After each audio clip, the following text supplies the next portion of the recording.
मैं अपने साथ हुई हरासमेंट के खिलाफ आवाज उठाने की बहुत बड़ी कीमत अदा कर चुकी हूँ। मुझे डराया गया, धमकाया गया, यहां तक कि मेरे किरदार को भी बख्शा नहीं गया। लेकिन ये मामला सिर्फ एक जरनाब का नहीं, न जाने मुझ जैसी कितनी लड़कियां हर रोज ये सब सहती हैं। गलियों में, बाजारों में, ऑफिसेज में, यहां तक कि चार दीवारी में भी महफूज नहीं।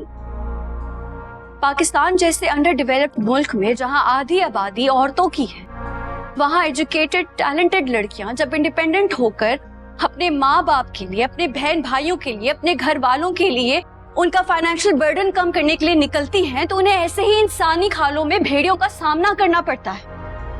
कई घर तो सिर्फ इस खौफ से अपनी बेटियों को निकलने नहीं देते कि वो निकलेंगी तो ऐसी ही सोच का, ऐसी ही नजरों का निशाना बनेगी।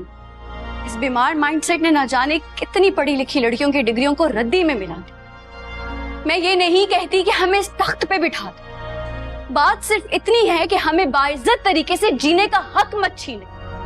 कानून औरत और मर्द को बराबर का इंसान मानता है। औरत अपनी मर्जी की तालीम, प्रोफेशन और हमसफर चुनने पर कानून पाबंदी नहीं लगाता। यहां तक कि आईने पाकिस्तान में कानूनी ड्रेस कोड नहीं है औरतों के लिए। तो औरत का क्या प्रोफेशन है, वो क्या पहनती है, वो किससे हंसकर बात करती है, ये सब कुछ ये जस्टिफाई नहीं करता कि उससे नाजेबा तरीके से बात की जाए, उसको घूरा जाए, उसको कंसेंट के बगैर छुआ जाए, दबोचा जाए या उसको तंग किया जाए। ये सब कानूनी तौर पर जुर्म है। और अगर ये जुर्म है तो फरहाद साहब को सोचना चाहिए कि वो किस बात को दिफा कर रहे हैं।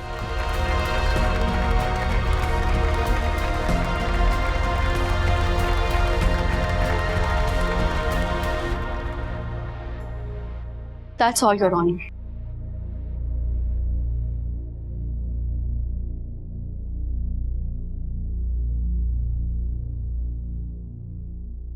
नबील साहब, आप जा सकते हैं।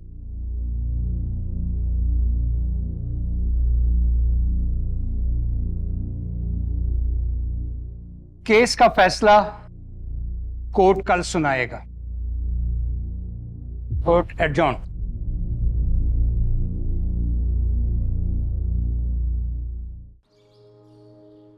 मैंने एक फैसला किया है कि मैं जिंदगी में दोबारा दो लोगों से कभी नहीं मिलूंगा।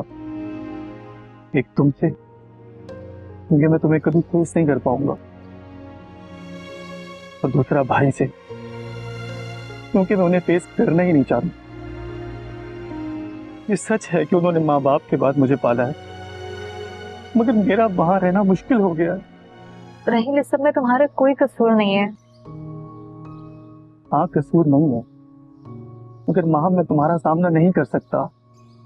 मैं ये शहर छोड़ के किसी और शहर चला जाऊं, अपनी स्टडी कंप्लीट करूंगा और कोई भी जॉब कर लूंगा, मगर अब मैं यहाँ नहीं रहूंगा।